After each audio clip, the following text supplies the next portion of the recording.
ট্যাংরা মাছ কম বেশি সব মানুষেরই একটি প্রিয় মাছ। এটি প্রায় সবাই খেতেই ভালোবাসে।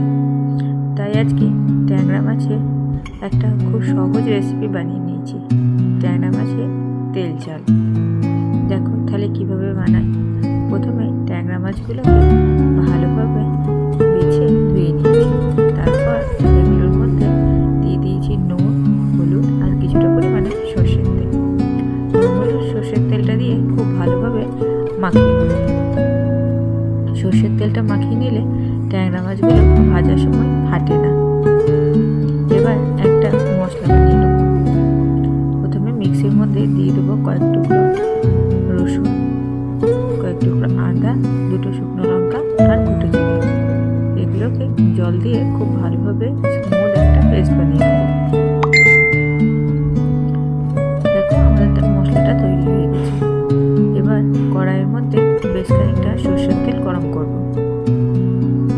সর্ষের তেলটা ভালো ধোয়া ওঠা গরম হয়ে গেলে একে একে ট্যাংরা মাছগুলো ভেজে নেব। ট্যাংরা মাছগুলো ভাজার সময় কিন্তু খুব ফাটে, সেই জন্য আমি ঢাকা দিয়ে ভেজে নিয়েছি। মাছগুলোকে লাল লাল করে এপিট ওপিট খুব ভালোভাবে ভেজে নেব। ভেজে নিয়ে মাছগুলো তুলে রেখে দেবো। এইভাবে এক এক করে সমস্ত ট্যাংরা মাছগুলোকে আমি ভেজে নিয়েছি।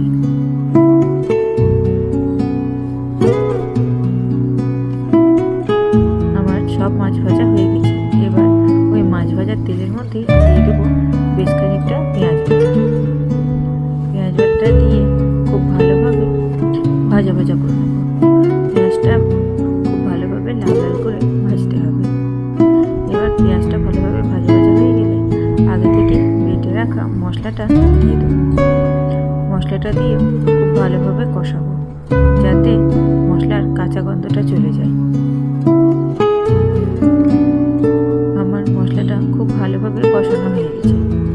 এবার ওর মধ্যে দিয়ে দেবো কেটে রাখা টমেটো। টমেটো দিয়ে খুব ভালোভাবে নাড়াচাড়া করে নেবো।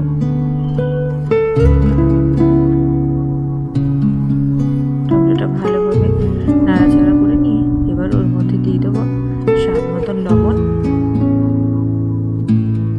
পরিমাণ মতন হলুদ,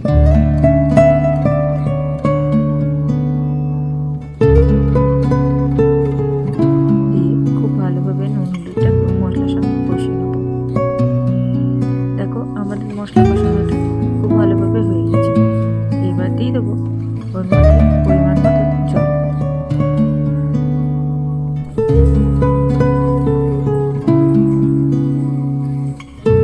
এটা যেহেতু ঝোল ঝোল হবে না, একটু থিক গ্রেভি হবে, তার জন্য জলটা আমি অল্প পরিমাণে দিয়ে দিয়েছি। এবার জল ফুটে উঠলে দিয়ে দেবো 4টে কাঁচা লঙ্কা আর দিয়ে দেবো ভেজে রাখা মাছগুলো। মাছগুলোকে দিয়ে ঝোলের সঙ্গে ভালোভাবে মিশিয়ে ফুটতে দেবো।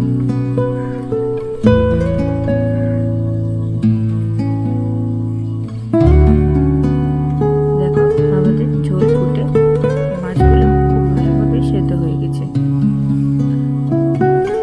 এবার নামানোর আগে দিয়ে দেবো কিছুটা পরিমাণে ধনেপাতা। ব্যাস তৈরি হয়ে গেল আমাদের ট্যাংরা মাছের তেল ঝাল রেসিপি। দেখলে তো কত সহজেই বানিয়ে নেওয়া যায়। তাহলে আমার এই রান্নাটা তোমাদের যদি ভালো লাগে প্লিজ একবার ঘরে ট্রাই করো। আমি বলতে পারি এই মাছ থাকলে আর ভাতের পাতে